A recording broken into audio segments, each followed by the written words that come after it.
ক্রেতা বিক্রেতার হাক ডাকে মুখর হাট। ভোর থেকেই হাটে আসতে শুরু করে মরিচ।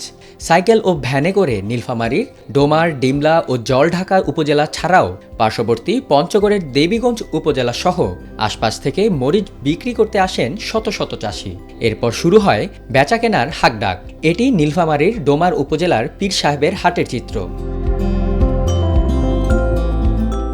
বেলা বাড়ার সঙ্গে বেড়ে যায় ক্রেতা বিক্রেতার ছোটাছুটি ও ব্যস্ততা। ক্রেতার সঙ্গে বিক্রেতার দরদাম মিটলে তা তোলা হয় বড় বড় দাঁড়িপাল্লায়। এরপর মরিচ বস্তা বোঝাই করে তোলা হয় ট্রাকের ওপর, চলে যায় বিভিন্ন গন্তব্যে। আমি এই জায়গাতে মরিচেরই কাজ করি। বস্তা মরিচ কেনাকাটা করে ঢালাঢালি ভাবার প্যাকেট করে গাড়িতে তুলে দেই, বুঝছেন। এই জায়গার মরিচ সারা জায়গায় যায়, অল বাংলাদেশে যায়। এই হাটে প্রতিদিন অন্তত ৮ থেকে ১০ হাজার মন মরিচ বিক্রি হয়। সেই হিসেব করলে এখানে গড়ে প্রতিদিন বেচা কেনা হয় ১ থেকে ১.৫ কোটি টাকার মরিচ। আমাদের এটা হচ্ছে পাঙ্গা পীর সাহেবের হাট, খুব ঐতিহ্যবাহী, খুব পুরানা হাট। নীলফামারী জেলার মধ্যে কাঁচা বাজারে কাঁচামালের একটা খুব বড় হাট। এই হাটে নীলফামারী জেলা, পঞ্চগড় জেলা, পার্শ্ববর্তী আমাদের পঞ্চগড় জেলা থেকেও মরিচ এখানে আমদানি হয়। মহাজনরা আসে, বেচা বিক্রি খুব সুন্দর হয়, কোনো সমস্যা হয় না। কিন্তু সমস্যার মধ্যে আমাদের এই জনসাধারণের যে বাজারটা নিয়ে আমাদের হেঁচড়াহেঁচড়ি, আর অন্য কোনো সমস্যা নাই। ডোমার উপজেলায় এই মরিচ ব্যবসাকে কেন্দ্র করেই গড়ে ওঠা পীর সাহেবের হাটে রয়েছে অর্ধশত আড়ত। দূর দূরান্তের ক্রেতা বিক্রেতার আনাগোনায় এসব আড়ত সবসময় সরগরম থাকে। আমরা এগ্রিমেন্ট নিয়ে হাট বসাই, এতে আমাদের খুব ব্যয়বহুল হয়। আর এখানে বেচাকিনা প্রতিদিন বেচাকিনা হয়, প্রচুর বেচাকিনা। মরিচ বিভিন্ন এলাকা থেকে আসে। নীলফামারী সহ আশেপাশের জেলায় উৎপাদিত মরিচের মান ভালো হওয়ায় এই হাটের কদর একটু বেশি। গেল ১৪ থেকে ১৫ বছর কেনাবেচাও বেড়েছে। দেশের বিভিন্ন জেলার পাইকাররা এই হাটে আসায় খুশি স্থানীয় মরিচ চাষি ও ব্যবসায়ীরা। আমি মূলত কুষ্টা থেকে আসছি, এখানে পাইকারি মাল কিনি। বিগত ১-২-৪ বছর এখানে মাল কিনছি, তো বেশ ভালোই আর কি বেচা কেনা। এখান থেকে নিয়ে আমরা আমাদের কুষ্টিয়া, মেহেরপুর, চুয়াডাঙ্গার কিছু অংশ আমরা মাল সাপ্লাই দিই আর কি।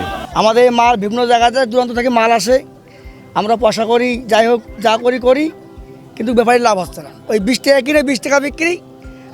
সারা বাংলাদেশে এখনো মরিচ আর মরিচ। বিন্দু, সাপ্লাই, ডেমা হাইব্রিড, জিরা, দেশি সহ নানা জাতের মরিচ পাওয়া যায় এই হাটে। প্রকারভেদে এসব মরিচের প্রতিমণ বিক্রি হয় ৮০০ থেকে ১২০০ টাকায়। ভরা মৌসুমে প্রতিদিন ৭০ লাখ থেকে ১.৫ কোটি টাকার মরিচ বিক্রি হয় এই হাটে। সেরকম দাম নাই ভাই, দাম ৮০০, ৯০০, ৮৫০, ১০০০, ১২০০, এর উপর কিন্তু নাই। ১২০০ দিলে জিরা, আর সাপ্লাই হলো ৮০০, ৯০০, তাই এইরকম বিক্রি আছে। দাম তো এখন পোষায় না, কম। কেন যে সিরানি ২০০ টাকা দেওয়া লাগে মন প্রতি, আনানি দেওয়া লাগে ৫০ টাকা, গান্ডি দেওয়া লাগে ২০ টাকা, আর যা থাকে এই আর কি। বাজার তো ন্যায্য মূল্য পাওয়া যাচ্ছে না। ন্যায্য মূল্য বাজার কোথায় আছে? এখন এই ৮০০ টাকা মরিচের মোট বেচে এই খরচ। এবছর মরিচের ফলন বাম্পার হলেও কিছু পোকার আক্রমণে চিন্তিত চাষিরা। কৃষি অফিস থেকে কোনো ধরনের পরামর্শ না মেলায় স্থানীয় বাজার থেকে কীটনাশক কিনে মরিচ খেতে স্প্রে করছেন। এছাড়াও এবছর মরিচের দাম কম থাকায় কিছুটা হতাশ চাষিরা। ফলন ভালো আছে, ভালো আছে, বাজার একটু কম আর কি, ৯০০, ১০০০, ৮৫০, তাতে পোষায় না, উত্তা কম হয়। আমি মরিচ ১ বিঘা আবাদ করছি, বুঝছেন না, কিন্তু ফলন কম। মরিচে কিন্তু গোড়া পচে যাচ্ছে, গোড়াটা পচে যা, গাছ ঝেমেটে যাচ্ছে। সরকার প্রতি আহ্বান করবো এটাই, যে যেন কৃষকের সঙ্গে ওদের যে বীজগুলো আছে এটা পরামর্শ করে যে ওষুধটা দিলে এই মরিচটাতে কৃষক লাভবান হতে পারে, এরকম যেন একটা ওদের আশ্বাস করে। পীর সাহেবের হাটে ন্যূনতম অবকাঠামোগত সুবিধাও না থাকায় আটকে গেছে হাটের উন্নয়ন। এছাড়াও জমি ভাড়া করে হাট পরিচালনা করছেন সংশ্লিষ্টরা। একটা সুন্দর করে একটা জায়গা করে দেওয়ার মতন গভর্নমেন্ট আমাদের পরিবেশ পরিমাণের মতন, কিন্তু প্রতিদিন হাট, তাহলে হয়তো আমাদের ভালো হতো। এই যেখানে গাড়ি লোড দেবো, দেখেন কী অবস্থা, কাদা বালু, বৃষ্টি আসলে সমস্যা হয়ে যায় সবাই। হাটের কোনো মাঠ নাই যে নির্ধারিত হাটের এই ধরনের যে মাঠ, ওই মাঠে আমরা মরিচ বেচা কেনা এই ধরনের তেমন কোনো মাঠ নাই আর কি। আমরা এটা বিগত দিনেও ইউনো সাহেবকে বলছিলাম যে আমাদের হাটের একটা আসলে নির্ধারিত স্থান করা হোক।